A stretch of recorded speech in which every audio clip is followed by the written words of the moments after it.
दोस्तों और भक्तों, प्रश्न यह है कि क्या श्रेष्ठ ज्ञान गुरु के चरणों में बैठकर ही प्राप्त होता है?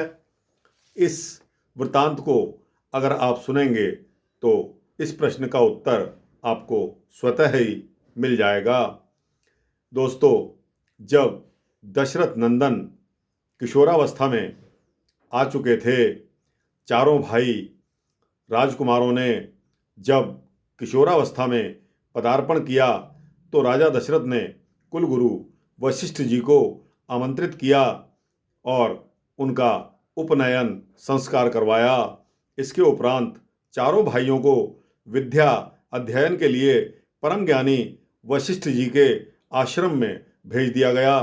प्राचीन भारत में यह परंपरा थी कि प्रत्येक विद्यार्थी को, चाहे वह राजकुमार हो या एक जनसाधारण का पुत्र, उसे गुरु के आश्रम में जाकर ही विद्या ग्रहण करनी पड़ती थी। कोई गुरु राजमहल में पढ़ाने के लिए नहीं जाता था। गुरु के चरणों में बैठकर ही श्रेष्ठ ज्ञान प्राप्त किया जा सकता है। यद्यपि भगवान श्री राम परमात्मा हैं, तथापि इस संसार में आने के उपरांत राम जी को गुरुदेव की आवश्यकता पड़ी।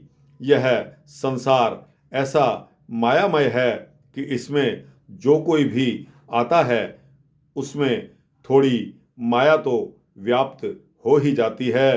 चारों भाई बुद्धिमता तथा सद्गुणों से संपन्न थे, अतः अल्पकाल में ही उन्होंने समस्त वेद शास्त्रों तथा राजकुमारों के योग्य सभी अन्य विद्याओं का अध्ययन कर लिया और सीख लिया। दोस्तों, यह सारांश में वृतांत है, जिससे यह बात पता लगती है कि ज्ञान, श्रेष्ठ ज्ञान गुरु के चरणों में ही बैठकर प्राप्त होता है। और प्राचीन काल में भी यह परंपरा रही है कि विद्यार्थी, चाहे वह राजकुमार हो या एक जनसाधारण का पुत्र, उसे गुरु के आश्रम में जाकर ही विद्या ग्रहण करनी पड़ती थी। कोई गुरु राजमहल में पढ़ाने के लिए नहीं जाता था। गुरु के चरणों में बैठकर ही श्रेष्ठ ज्ञान प्राप्त किया जा सकता है। तो दोस्तों, यह सारांश में आपको अपने प्रश्न का उत्तर मिल गया होगा। दोस्तों, वृतांत अच्छा लगा हो तो इसको लाइक और अपने प्रिय मित्रों को, अपने भक्तजनों को इसको शेयर अवश्य करना।